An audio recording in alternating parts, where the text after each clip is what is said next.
రేపటికి బులెటిన్లో మరో బ్రేకింగ్ న్యూస్ చూస్తున్నాం. ఏపీలో కొలువుదీరిన కూటమి ప్రభుత్వం చకచక పాలనా వ్యవహారాలపై ఫోకస్ చేస్తుంది. ఈ నేపథ్యంలో ఇవాళ తొలి కేబినెట్ భేటీ కాబోతుంది. ప్రభుత్వం ఏర్పడ్డాక తొలిసారిగా కేబినెట్ భేటీ కాబోతుండటంతో భేటీపై సర్వత్రా ఆసక్తి నెలకొంది. మొత్తం 8 శాఖలపై శ్వేతపత్రాల విడుదలకు ఈ మంత్రివర్గ సమావేశంలో నిర్ణయం తీసుకునే అవకాశం ఉన్నట్టుగా సమాచారం. హామీల అమలు, రాజధాని నిర్మాణం, పోలవరం నిర్మాణాలపై ఈ భేటీలో చర్చించబోతున్నారు. ఏపీ ఆర్థిక పరిస్థితిపై ప్రధానంగా చర్చించడంతో పాటు ప్రభుత్వ ప్రధాన ప్రాధాన్యతలపై కూడా సీఎం చంద్రబాబు మంత్రివర్గ సహచరులతో దిశానిర్దేశం చేయబోతున్నట్టు తెలుస్తోంది.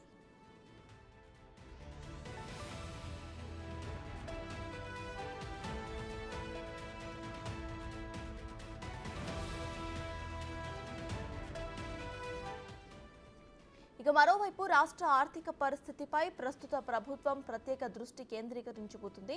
ఆర్థిక పరిస్థితిపై ప్రత్యేకంగా కేబినెట్ భేటీలో చర్చించబోతున్నట్టు సమాచారం. ఇప్పటికే ఏపీకి ఉన్న అప్పులపై కొత్త ప్రభుత్వం ప్రాథమిక సమాచారం తెప్పించుకుంది. ఏపీకి ఉన్న అప్పుల భారంపై ప్రభుత్వానికి సమాచారం వచ్చినట్లుగా అధికార వర్గాలు తెలుపుతున్నాయి. అప్పులను ఎలా తెచ్చారు, ఎలా ఖర్చు పెట్టారు, ఆ నిధులన్నీ కూడా ఏమైపోయాయనే దానిపై కేబినెట్ సుదీర్ఘంగా చర్చించి అధికారుల వద్ద నుంచి వివరాలు తెలుసుకునే అవకాశం కనిపిస్తోంది. గత ప్రభుత్వంలో జరిగిన అవినీతి వ్యవహారాలపై విచారణ చేపట్టే అంశంపై కేబినెట్లో సుదీర్ఘ చర్చ జరిగే అవకాశం ఉన్నట్టుగా తెలుస్తోంది. మొత్తంగా 5 ఏళ్లలో జరిగిన విధ్వంసం ప్రజల ముందే ఉంచే ప్రయత్నం చేయబోతుంది ఏపీ ప్రభుత్వం.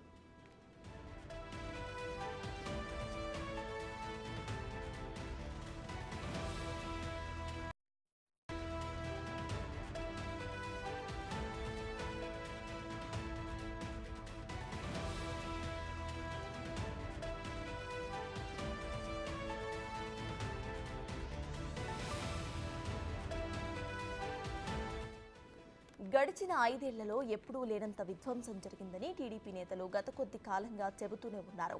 ఆ విధ్వంసం వలన ఏపీకి ప్రత్యేకించి ప్రజలకు ఎంత నష్టం జరిగిందో చూపెడతామని చంద్రబాబు చెబుతున్నారు. ఈ క్రమంలో ఈసారి అసెంబ్లీ సమావేశాలు సుదీర్ఘంగా సాగుతున్నాయి. కేబినెట్లో నిర్ణయం తీసుకుని అసెంబ్లీలో మొత్తం శ్వేతపత్రాలు ప్రకటించబోతున్నారు. జూలైలో పూర్తి స్థాయి బడ్జెట్ను కూడా ప్రవేశపెట్టాల్సి ఉంటుంది. అయితే అసెంబ్లీ ఎన్నికల కారణంగా గత ప్రభుత్వం ఓట్ ఆన్ అకౌంట్ను మాత్రమే ప్రవేశపెట్టింది. కొత్త ప్రభుత్వం పూర్తి స్థాయి బడ్జెట్ను ప్రవేశపెట్టాల్సి ఉంటుంది.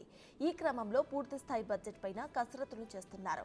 కూటమి ప్రభుత్వం ప్రాధాన్యతలకు తగ్గట్లుగా పథకాలను నిధుల కేటాయించబోతున్నట్టుగా సమాచారం వెలువడుతోంది. ఇక పోలవరం, అమరావతిలో పాటు రోడ్ల నిర్మాణం వంటి వాటికి కూటమి ప్రభుత్వం ప్రాధాన్యత ఇవ్వబోతుంది. అలాగే వాలంటీర్లు, సచివాలయ వ్యవస్థపైన కూడా నిర్ణయం తీసుకోబోతున్నారు. తొలి కేబినెట్ భేటీలో తీసుకునే నిర్ణయాలపై ఏపీ ప్రజలతో పాటు వాలంటీర్లు కూడా ఆసక్తిగా ఎదురుచూస్తున్నారు.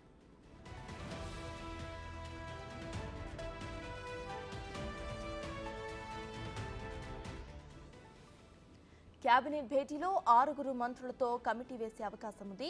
కేబినెట్ భేటీలో మంత్రుల కమిటీపై చర్చ జరుగుతోంది. కమిటీలో అనగానే సత్యప్రసాద్తో పాటు నాదెండ్ల మనోహర్, పయ్యావుల కేశవ్, ఆయా శాఖల ప్రకారం మరో 3 మంత్రులు ఉండే అవకాశం కనిపిస్తోంది.